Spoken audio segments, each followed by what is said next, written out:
Hi guys! Welcome back to my channel. So nakita nyo ba ang TikTok ni Mika Salamanca?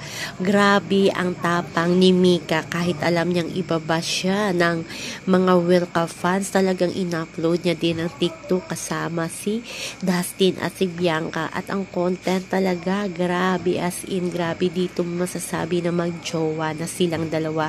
Low-key na nilayag na ni Mika Salamanca ang katotohanan sa mga mukha ng Wilka na si Dustin ay boyfriend ni Bianca. O diba?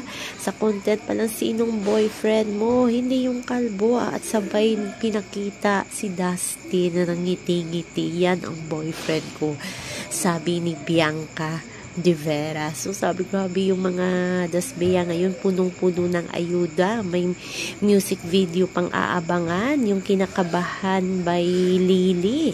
Diba? Kung narinig nyo yun, nag-shoot ngayon ang Dasbeya sa may Rizal ata yun. At ang ganda ng view, nasa dagat sila, o diba? Dala na lang date siguro ng dalawa. At ang Wilka ngayon, balita ko, sabi ng Wilka, magwiwilga daw siya sa harap ng GMA Network na dapat daw bigyan ng project si Will at si Bianca kasi disappointed din sila kasi lahat ng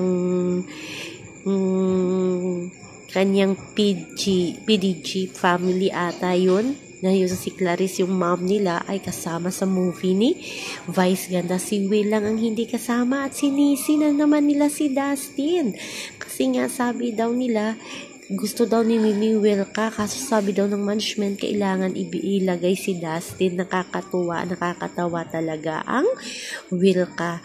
Hintay lang sila kasi siguradong may project din yan si Bianca at si Will. Niluluto din siguro yan ng management. Sabi nga ni Dustin sa pagbili niya ng bag, parang nasabi ni Dustin na may ring aabangan sila kasama si Will, si Bianca at ang iba pang mga housemate at baka matuloy yun ang sabi ni Dustin. Pero ngayon yung mga Wilka talaga grabe ang galit niya kay Dustin, nadagdagan pa sa in-upload na TikTok ni Mika Salamanca. At hayun, kawawang Mikmik, siya naman ang sinugod ng mga bashers ni Dustin.